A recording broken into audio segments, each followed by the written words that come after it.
Қайырлы күн құрметті көрермендер. Міне көшет отырғызудан бұрын бір көшеттің тамырын малып алатын осындай бір жақсы бір компост жасап жатырмын.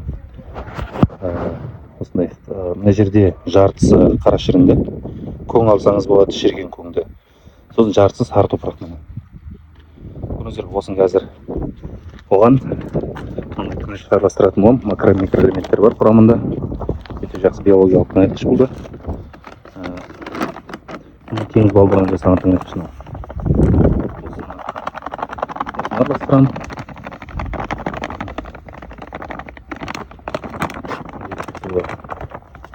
Араластырып кәдімгі цемент жасаған, раствор жасаған сияқты осыны жасап су құйып, қазір су құямын. Міне сосын мүмкіндік болатын болса көшетті соған 1 сағатқа салып қойсаңыздар болады, жарты сағатқа салып қойсаңыздар болады. Тамырынан жабысады. Тек қана органикасы дұрыс жабыспайды. Сол үшін топырақ қосу мақсат сол кішкене кілегейлеу болады да. Сол кезде ең басында сіз топырағыңызда көшет ауыстырылып бір орнынан екінші орынға ауыстырылған міндетті түрде стрессте болады негізі. Сол кезде сол стресстен өткенде тамыры дұрыс жайылып үлгергенге дейін бастапқы азық болады. Мынау сондай жақсы.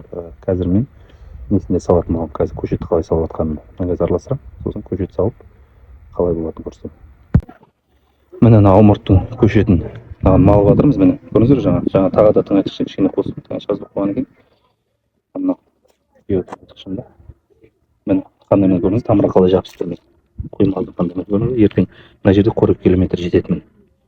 Мына жерде азотың бар, фосфорың бар, амин қышқылдары да бар, макро микроэлементтің бәрі бар. Мына жерде былай айтқанда гумус та бар, жаңағыдай қара шіріндегі болған ғой. Немесе көң деген сияқты. Сосын мынау сары топырақ жабыстырып тұр, бәрін керемет болып тұр. Сары топырақ өйткені таза көңге істей беруге де қатты болмайды. Кейде көң шірімеген көң болса, ол қышқыл көбейіп кетеді. Осыны кішкене осылай тұрса, мынаның орнына сіздер үлкен бір не қолдансаңыздар болады. Бөшке қолдансаңыздар болады. Батырып қоятын мына жеріне дейін. 1-2 сағат батырып қойсаңыз болады. Өте керемет болады. Қазылатын ортаға қой, не? Көшет. Көрдің бе? Лунка қандай болу керек? Кең болу керек. Мына тамырлар ертең былай өсе алу керек кәдімгідей. Егер кішкентай қасып қоятын болсақ, стенасы сосын мына стенасын кішкене былай уколмен қазу керек былайша. Тіке болмайды.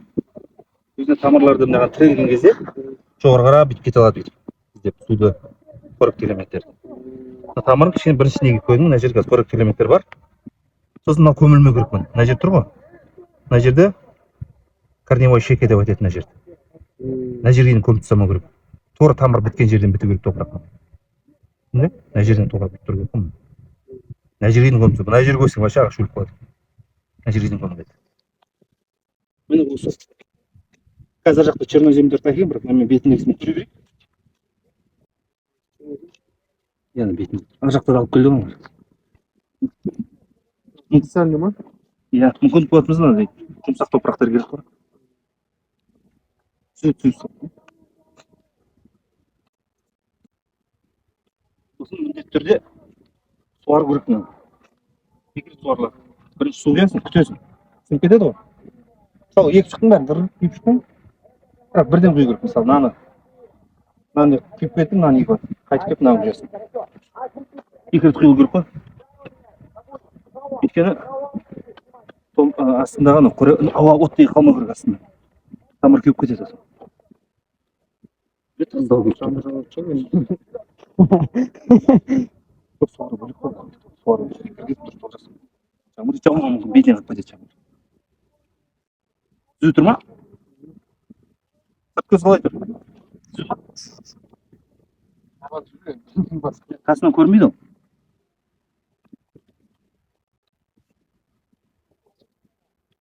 Мынаны қара бүйтіп, бірақ қазір таптап тұрмасаң бар егер кезде. Суарған екен топырақ. Отыратын ше. Сосын әртістен алсай мысалы. Басып тұр. Кішкене алып тұр.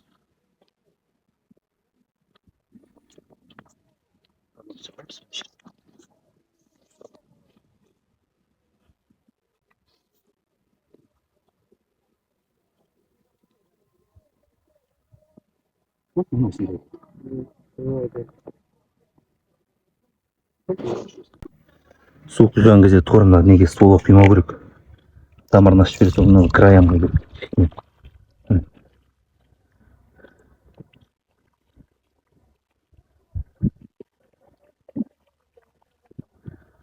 қазір мынау бүйтіп етсе сіңіп кетсін. Потом тағы бір рет құю керек.